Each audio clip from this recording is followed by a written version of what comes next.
Tous les propriétaires d'iPhone sont des pigeons.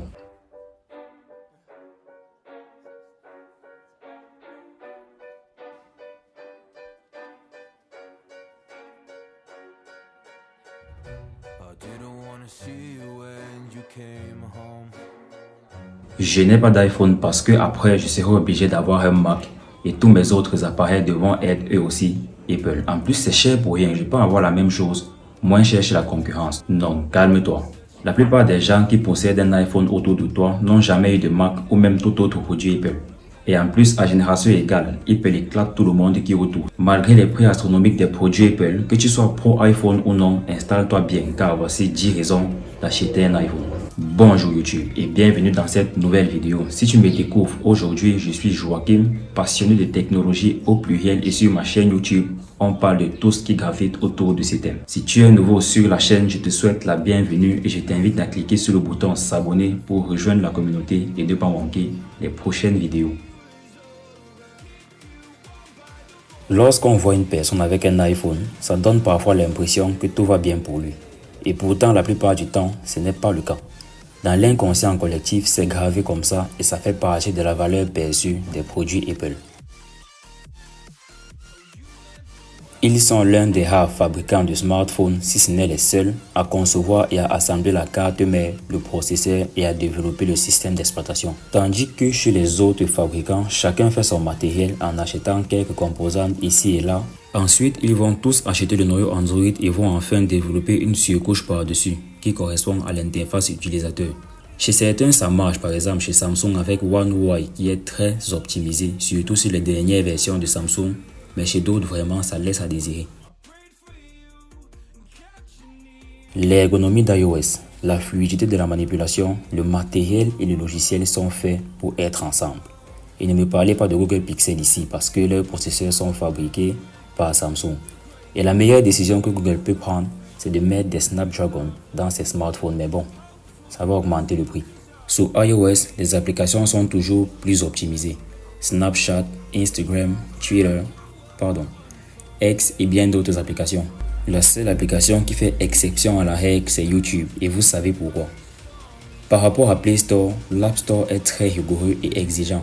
Et c'est pas les développeurs mobiles ou les étudiants en génie logiciel qui vont dire le contraire. Si tu t'es déjà essayé là-dessus, tu peux en témoigner dans les commentaires. C'est vrai que pour avoir accès à des applications qu'on ne trouve pas par défaut dans l'App Store, certains ont trouvé des magouilles.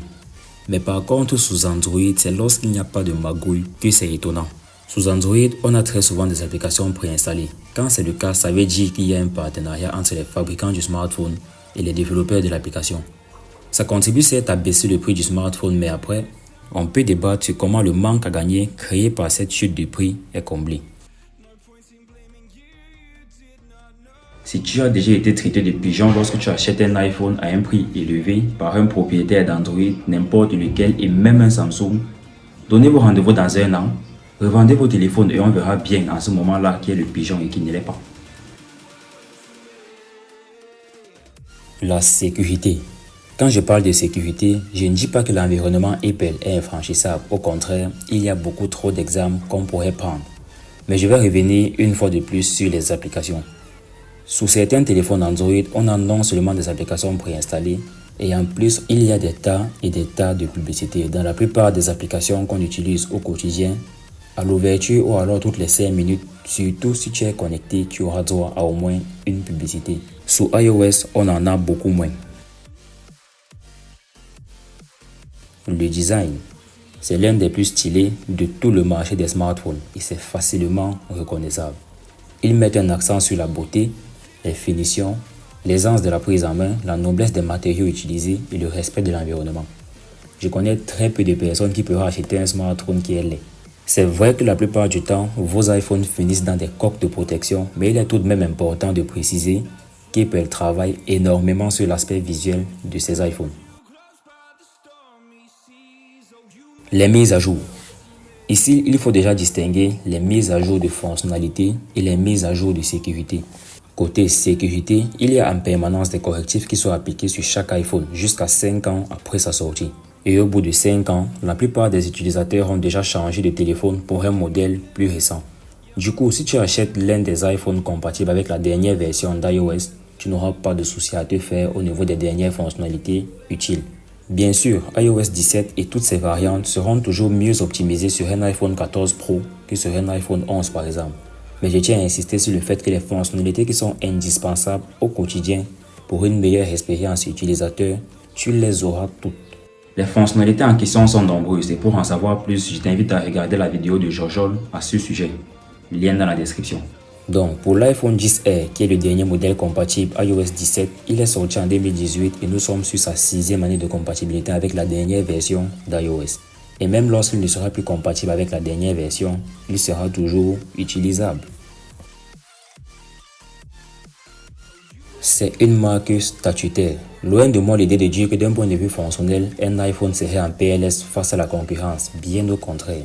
Mais même pour des fonctionnalités présentes depuis des années sous certains téléphones Android, lorsqu'elles sont intégrées sous iOS, c'est avec la manière.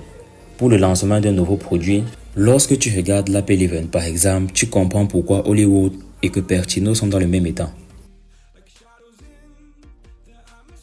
La 9e raison, c'est tout simplement Siri. Je fais partie de ces personnes qui, la plupart du temps, ont leur smartphone posé sur un trépied ou alors sur un support. Donc, pour effectuer une recherche rapide ou alors exécuter une tâche rapidement dans mon iPhone, j'utilise la plupart du temps Siri. Et enfin, on va bien sûr parler de tout l'écosystème. L'interconnexion entre les différents produits permet de mettre l'utilisateur en immersion dans l'univers Apple. Le fait de pouvoir retrouver les mêmes données sur tous tes appareils rend hyper productif pour un très grand nombre de tâches. À l'utilisation, tu sens vraiment que tous les produits, que ce soit iPhone, Apple Watch, Apple TV, Mac Studio, MacBook, MacBook Pro, MacBook Air, sont pensés pour être ensemble. Ils sont tout simplement complémentaires. C'était tout pour cette vidéo. Merci d'être resté avec moi jusqu'à la fin et j'attends ton avis dans les commentaires. D'ici la prochaine vidéo, prends soin de toi. On est ensemble. Peace.